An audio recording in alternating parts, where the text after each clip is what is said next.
When we first got the topic, honestly, I was just like, dogs, come on, like, how am I going to get something different out of that? I wanted to get dogs that, just normal dogs that had something extraordinary, like to see, to capture.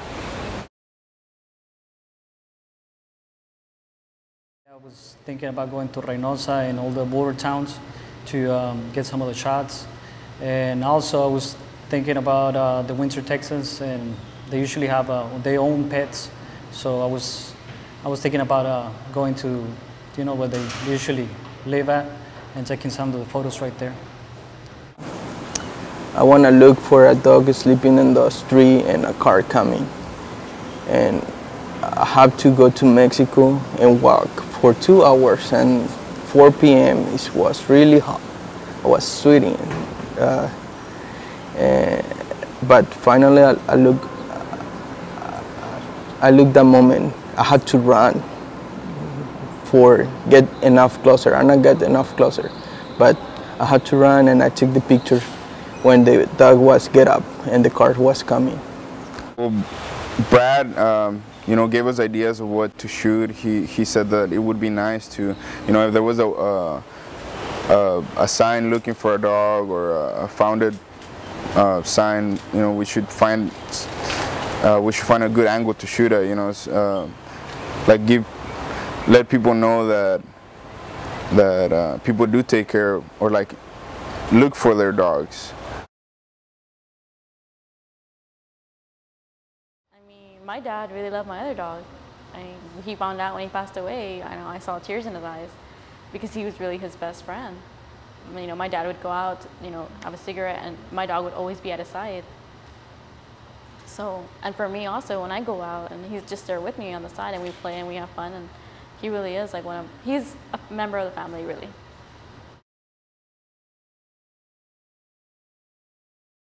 Well, the fact that I had phobia for dogs. I didn't want to do the project, but I wanted to prove to myself that I could do it.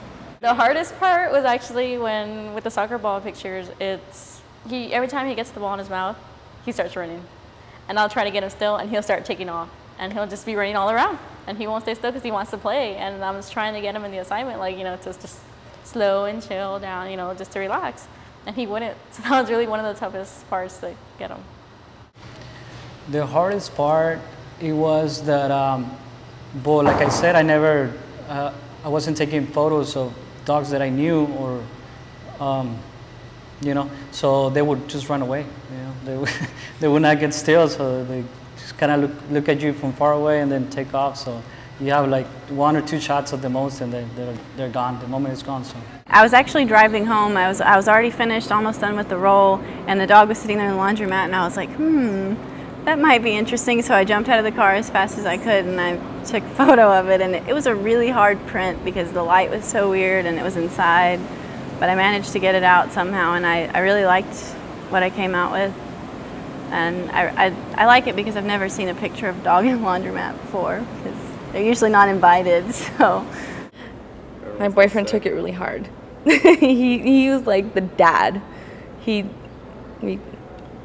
buried them. There was 4 dogs, but we only got 1 in the box. The other 2 were in another box from the morning, and then another one died after that. But it was already too dark to take a picture of it. But yeah, we were sad about it. A lot of dogs that died.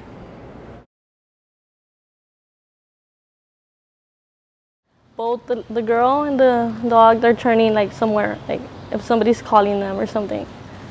I like that it was super bright, on the bag, so I had to burn it a lot, and then it came out really, really nice. I don't know, it pops the girl and the dog, it just pops.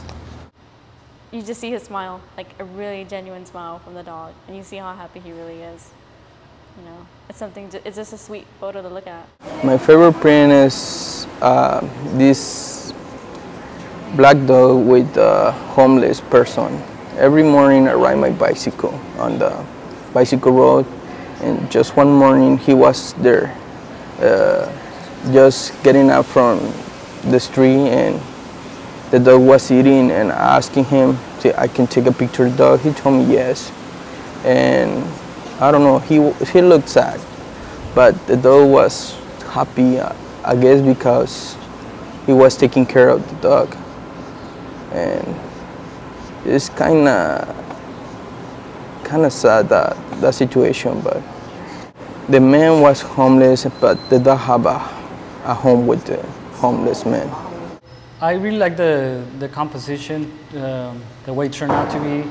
I like the fact that it has some, like the contrast, and but what really struck me about it is like they didn't have any food, or they were selling these dogs and they didn't have any food or water, and this little Chihuahua was basically, she just like used a plate of food as a bed, she just jump in there. And it was kind of sad, but that's the way they sell them, they treat them, they have them like that.